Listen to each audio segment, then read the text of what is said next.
हरे कृष्णा। जगत गुरु श्रीला प्रभुपाद की जय। 21 अक्टूबर। अभ्यास से सब कुछ संभव है, तो यदि हम कृष्ण प्रसाद ही लें तो जीव नियंत्रित हो जाती है।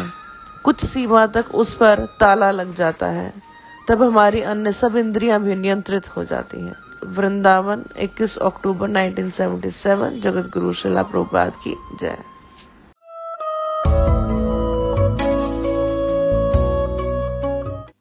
So this is going on. And ignorance without knowledge of self, we are being kept in ignorance.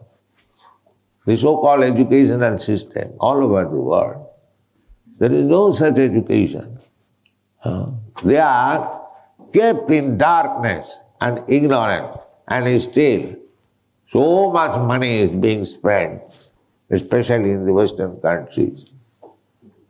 They have got money, big high schools, but what is the production? All fools and rascals, that's all.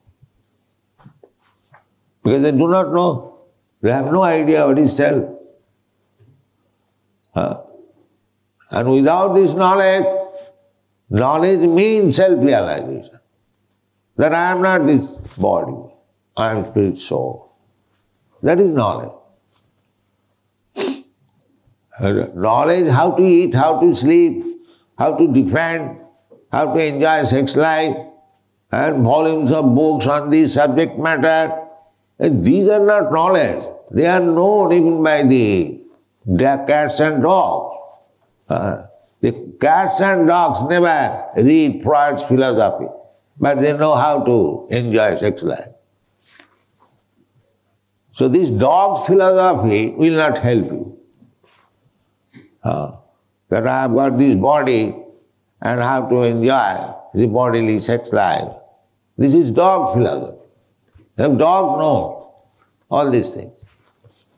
Your philosophy should be how to refrain from sex life. That is knowledge. Tapo divyam. Tapasya, this human life is meant for tapasya, to refrain from sense gratification. That is knowledge. Not that how to enjoy sex life or sense gratification. This is known to cats and dogs without any education, without any philosophy. The philosophy pravittireshang bhutana nirvittesu mahaphalam.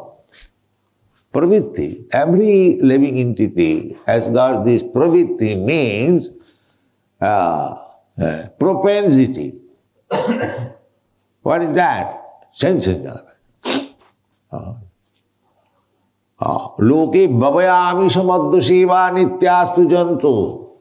Jantu means living being. Nitya, always. He has got the propensity. Bhavaya amisa madhu seva.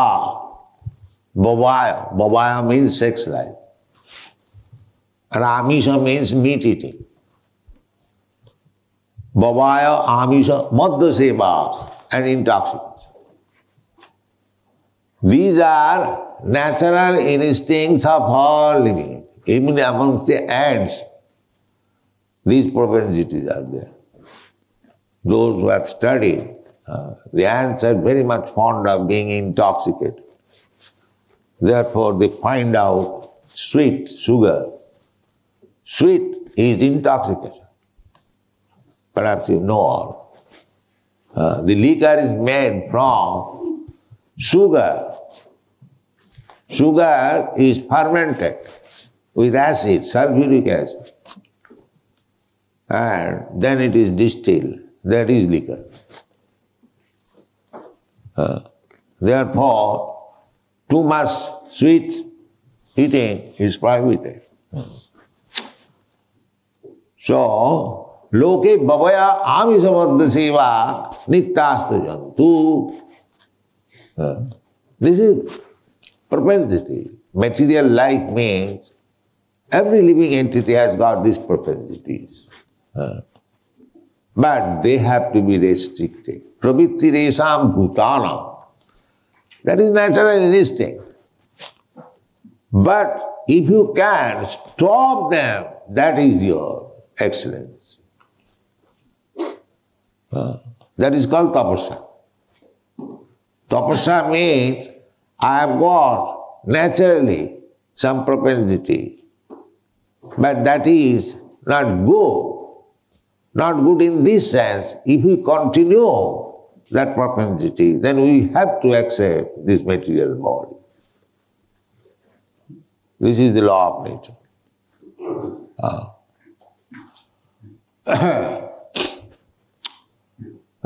There is a verse, Pramatya. What is called? Now I'm forgetting that. That everyone is mad after sense gratification. Rasadu manne jato atmayam hasannapi asataya deha. So long we continue this propensity of sense and enjoyment, you will have to accept body. That is birth and death. So long. Therefore, the process should be how to make zero all these propensities. That is perfection. Not to enhance it. Nunam pramatta kurute vikarma. Jadindriya pritaye aprinoti. Nunam, alas, indeed, pramatta, these mad men, they are mad, those who are after these propensities. Bhavaya amisamadha seva. Sex, intoxication, and meat eating. They are all madmen. Pramat. Nunam pramatta purute vikarma. Vikarma means activities which are prohibited. You see, for these three things, amisamadha seva, for sex life, for meat eating, for drinking, people are working, not only working, dishonestly working. How to get money, how to get black market, white market, this, that, only for these three things. Amisamadha seva, meat eating, intoxication. Why? Amisamadha seva. Simply for this sex, meat eating and drinking. Amisamadha. In the Vedic literature, they have studied analytically, not now, since very, very long time. You see. This is natural inclination. They are already, the creation is not new. There were many, many creations. So all the records are there. So it is not new thing. So therefore, nunang pramatta kurute vikarma jadindriya pritaye aprinoti. This is the instruction of Rishabdev to his sons. My dear sons, don't be misled. These rascal fools, they have become mad after this thing, meat eating and intoxication and sex life. Nasadhu manne. It is not good at all. Nasadhu manne. I don't allow. I don't say it is very good. It is not at all good. Nasadhu manne. Why it is not good? We are enjoying life. Yes, you are enjoying now. But jato atmanayam asannapi asato deha. So long we will continue with these things. You will have to accept body. And when you accept body, there must be birth, there must be death, there must be disease, and there must be what is called old age. You will suffer. You will suffer. But your actual position is na jayate. You do not take birth, but you have conditioned yourself to take birth. Actually, your position is no birth, eternal life, as Krishna is eternal.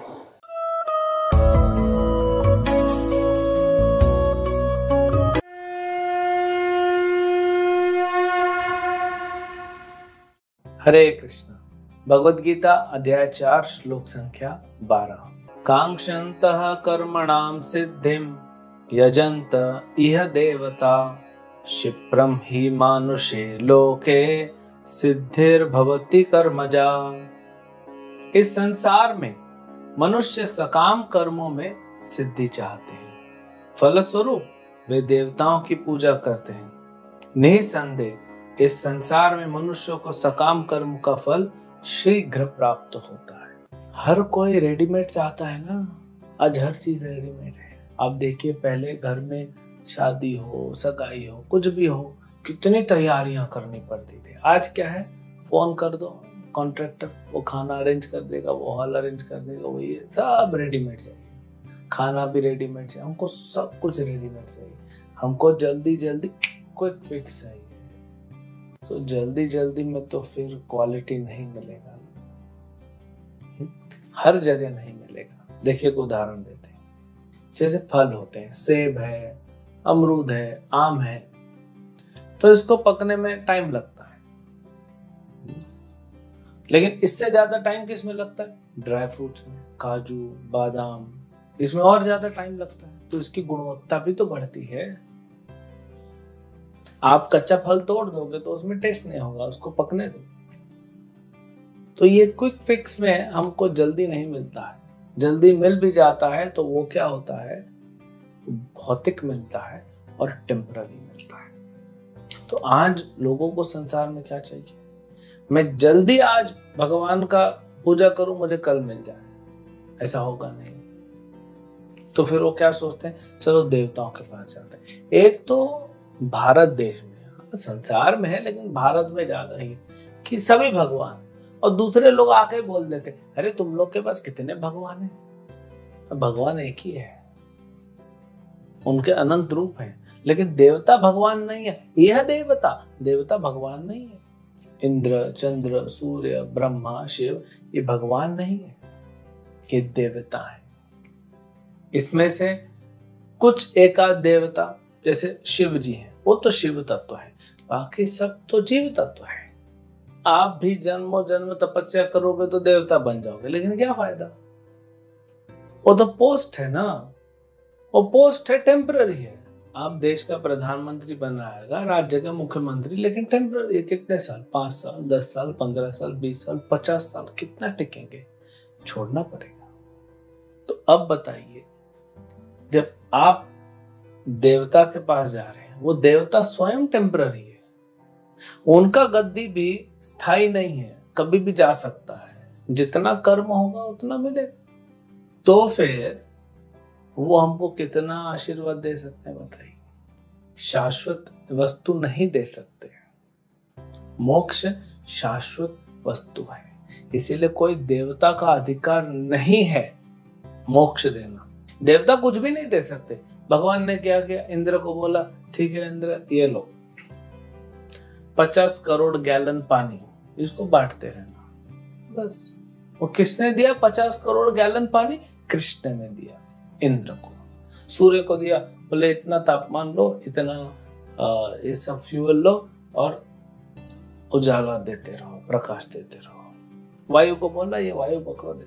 तो देने वाले भगवान है। भगवान स्वयं कहते हैं गीता में, श्रीमद् भागवत में भगवान कहते हैं कि ये वायु जो बह रही मेरे भय से, इंद्र जो वर्षा दे रहा मेरे भय से, क्योंकि लोग ड्यूटी नहीं करेंगे तो इनको भी दंड मिलेगा।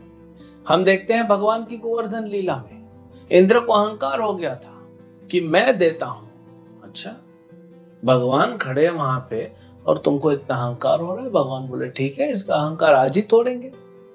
इंद्र पूजा रुकवा दी, कृष्ण ने गोवर्धन पूजा करवा दी। इंद्र ने 7 दिन 7 रात इतनी बारिश की, संवर्तक बादल बुलाए गए, जब प्रलय होता है तब उनको बुलाया जाता है।